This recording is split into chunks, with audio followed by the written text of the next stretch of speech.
ધોરણ 12 રસાયણ વિજ્ઞાન એકમ 12 આલ્ડીહાઇડ કીટોન અને કાર્બોક્સિલિક એસિડ સંયોજન ભાગ 10.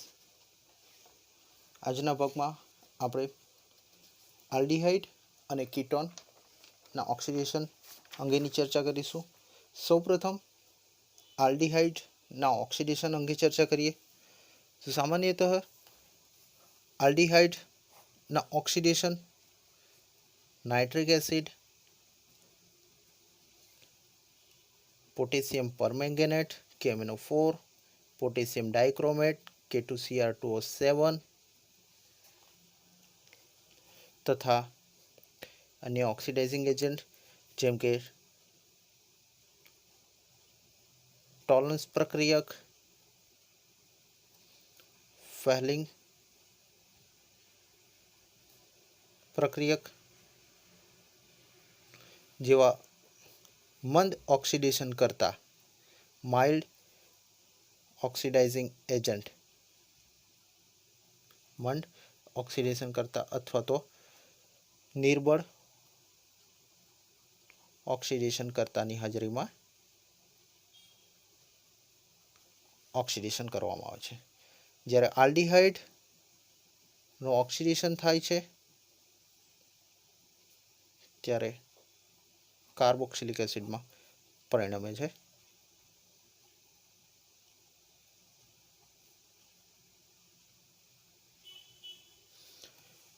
અને જો કીટોનની વાત કરીએ, કીટોનનું ઓક્સિડેશન છે એ સરળતાથી થતું નથી, મતલબ કે અહીં પ્રબળ ઓક્સિડેશન કરતાની જરૂર પડે છે અને ઉગ્ર પરિસ્થિતિ અને વિગરસ કન્ડિશન પણ કહેવામાં આવે છે. વિગરસ કન્ડિશન, ઉગ્ર પરિસ્થિતિ એટલે સામાન્યતઃ પ્રબળ ઓક્સિડેશન કરતા તથા ઊંચું તાપમાન,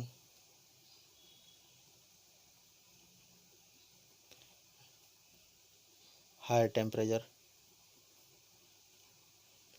એવી ઉગ્ર પરિસ્થિતિની જરૂરિયાત રહેતી હોય છે.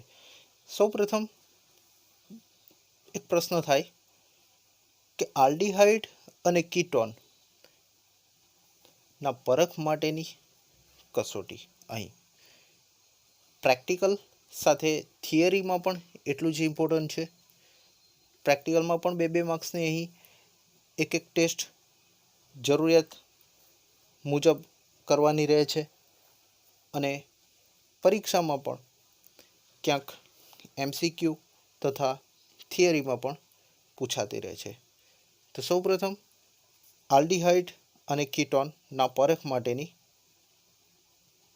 આલ્ડીહાઇડ અને કીટોનના પરખ માટેની કસોટી. કારણ કે આલ્ડીહાઇડ અને કીટોન બંને એક સમાન સમૂહ ધરાવે છે, કાર્બોનિલ સમૂહ ધરાવે છે, એટલે મહદઅંશે બંનેની જે ટેસ્ટ છે એ પણ એક સમાન હોય છે, પરંતુ એના માટેની જે વિભેદન છે આલ્ડીહાઇડ અને કીટોન, એના બે વિભેદન ચોક્કસ કેવી રીતે કરી શકાય એ આપણે જોઈશું. તો એના માટેની જે કસોટી છે એમાં સૌપ્રથમ આપણે જોઈશું તો ટોલન્સ પ્રક્રિયક સાથેની, એટલે ટોલન્સ પ્રક્રિયા.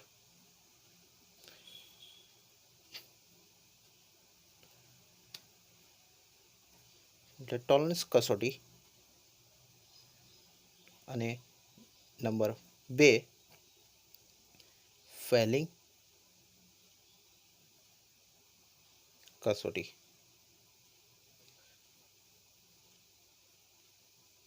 ટોલન્સ પ્રક્રિયક સાથેની પ્રક્રિયા હોય છે અહીં, અને અહીં ફેહલિંગ પ્રક્રિયક કેવી રીતે બનાવવામાં આવે છે ને એની આલ્ડીહાઇડ કે કીટોન સાથેની પ્રક્રિયા થશે. તો અહીં ફેહલિંગ ટેસ્ટ. સૌપ્રથમ ટોલન્સ કસોટી અંગે चर्चा करिए तो सामान्यतः टॉलन्स कसोटी में टॉलन्स प्रक्रियक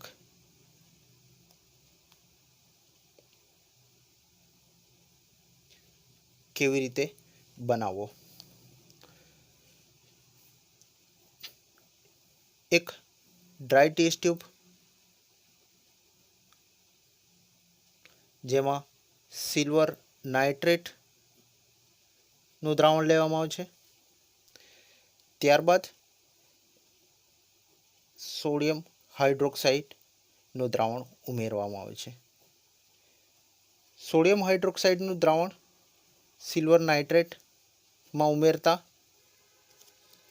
બ્રાઉન પીપીટીએસ ભૂખરા અવક્ષેપ મળે છે। આ બ્રાઉન પીપીટીએસ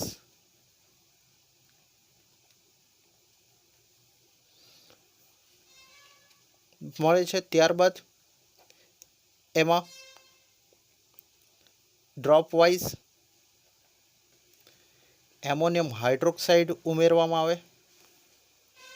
એમોનિયમ હાઇડ્રોક્સાઇડ ઉમેરતા ભૂરા અવક્ષેપ ડિઝોલ્વ થઈ જશે અને ક્લિયર સોલ્યુશન મળશે।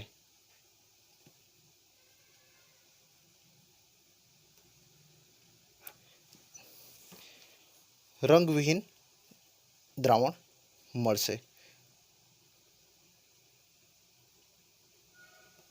અને આ જે રંગવિહીન દ્રાવણ છે એને આપણે ટોલન્સ પ્રક્રિયક કહીશું। ટોલન્સ પ્રક્રિયકને ammoniacal silver nitrate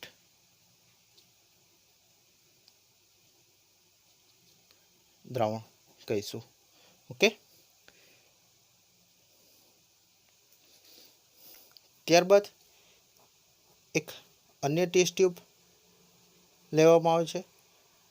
it must be dry,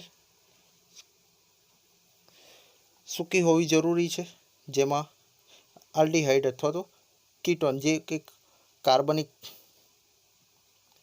પદાર્થ હોય એ લેવામાં આવે છે અને ત્યારબાદ એમાં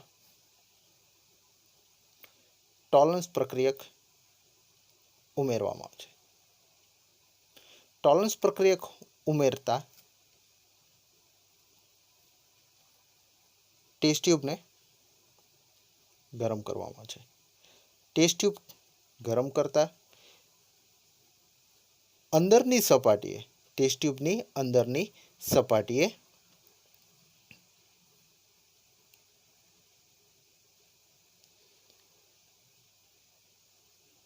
સિલ્વર ધાતુ ચાંદીનું પડ બને છે,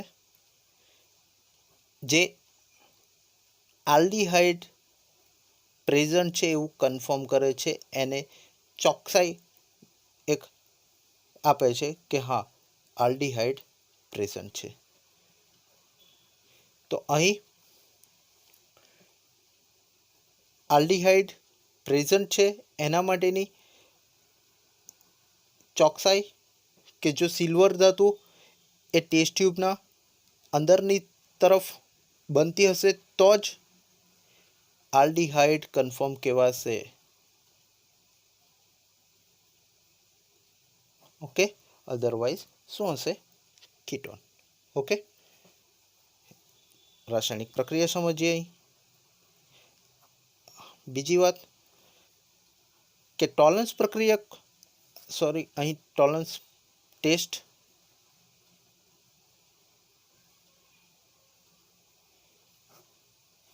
અહીં ચાંદી સિલ્વર ધાતુ ઉત્પન્ન થતી હોવાથી અહીં એનું નામ સિલ્વર મિરર ટેસ્ટ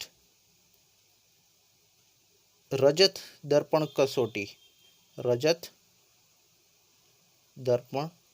કસોટી તરીકે પણ ઓળખાય છે।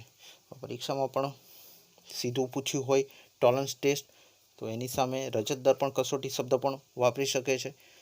તો ક્યારે પણ આ બાબતને ધ્યાન પર રાખવી. MCQ માં પણ એટલીસ્ટ એક વખત પૂછાઈ શકે છે, how will you distinguish aldehyde or ketone, કેવી રીતે તમે ઓળખશો આલ્ડીહાઇડ કે કીટોન. તો કઈ ટેસ્ટ છે, તો ટેસ્ટ ઉપરથી પણ તમે સરળતાથી જવાબ આપી શકો. તો અહીં આલ્ડીહાઇડ એ એરોમેટિક અને એલિફેટિક બંને આલ્ડીહાઇડ માટેની કસોટી છે. ફેહલિંગ, અહીં ટોલન્સ પ્રક્રિયક આગળ ચર્ચા કરી એ મુજબ એમોનિકલ સિલ્વર નાઇટ્રેટ જેની બેઝિક માધ્યમ NaOH બેઝિક માધ્યમ થઈ ગયું, એમાં પ્રક્રિયા કરતા અહીં એરોમેટિક અથવા એલિફેટિક આલ્ડીહાઇડ જે કાર્બોક્સિલેટ આયનમાં પરિણમે છે.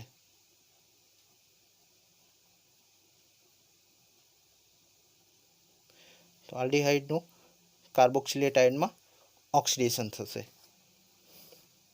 ને સાથે સાથે સિલ્વર ધાતુ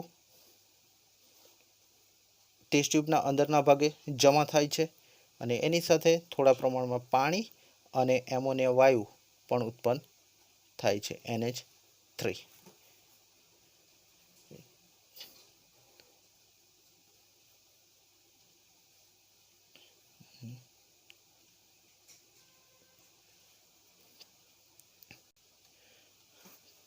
તો આ છે આલ્ડીહાઇડના પરખ માટેની કસોટી. ત્યારબાદ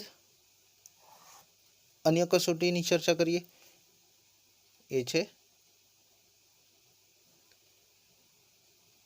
ફેહલિંગ કસોટી.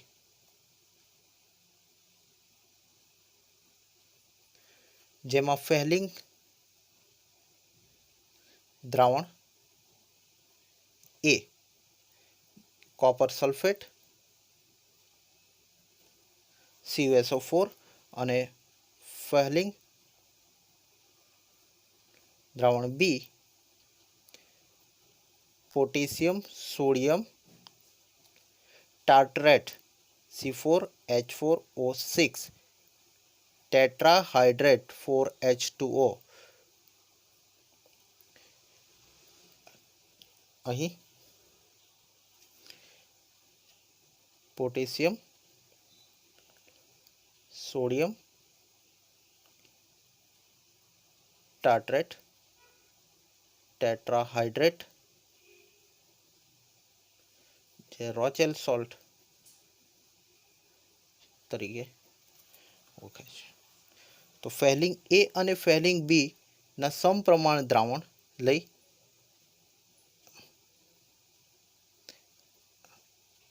અહીં ફેહલિંગ એ અને ફેહલિંગ બી બંને સમપ્રમાણમાં લેવામાં આવે છે, 1:1, 2:2 એક સમપ્રમાણ હોવું જરૂરી છે અહીં.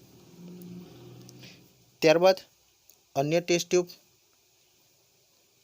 જેમાં કાર્બનિક પદાર્થ હશે, ડ્રાય ટેસ્ટ ટ્યુબ હોવી જરૂરી છે અહીં પણ.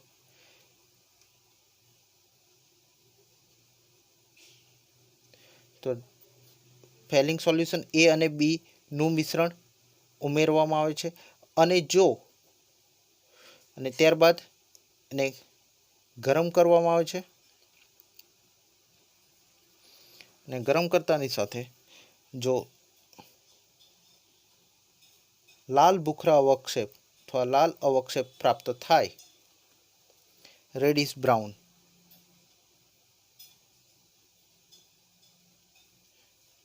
અવક્ષેપ પ્રાપ્ત થાય તો એવું કહી શકાય કે આલ્ડીહાઇડ ઇઝ કન્ફર્મ. પરંતુ એક બાબત ખાસ ધ્યાન પર રાખવી, is only for aliphatic aldehyde. જો એરોમેટિક આલ્ડીહાઇડ હશે તો આ કસોટી નહીં આપશે. જ્યારે પણ પ્રેક્ટિકલ કરો છો એ દરમિયાન ખાસ ધ્યાન પર રાખવું છે કે તમારો આલ્ડીહાઇડ કયા પ્રકારનો છે, એલિફેટિક છે કે એરોમેટિક છે.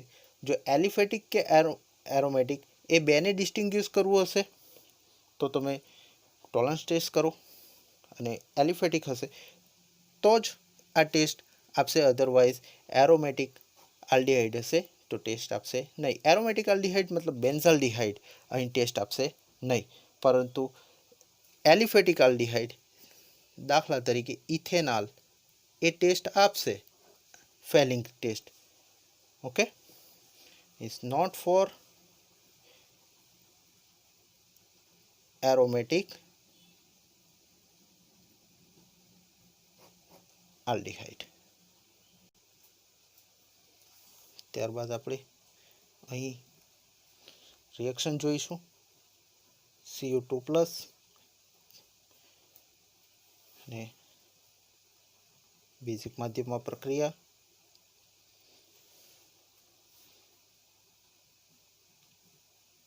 તો અહીં આપણે જોઈશું તો ઓક્સિજનનો ઉમેરો થાય છે આલ્ડીહાઇડ, ઓક્સિજનનો ઉમેરો થાય છે મતલબ એનું શું થશે તો ઓક્સિડેશન થાય છે, કાર્બોક્સિલેટ આયન પ્રાપ્ત થાય છે. જ્યારે અહીં જે રેડિશ બ્રાઉન અવક્ષેપ પ્રાપ્ત થાય છે Cu2 ક્યુપ્રસ ઓક્સાઇડ,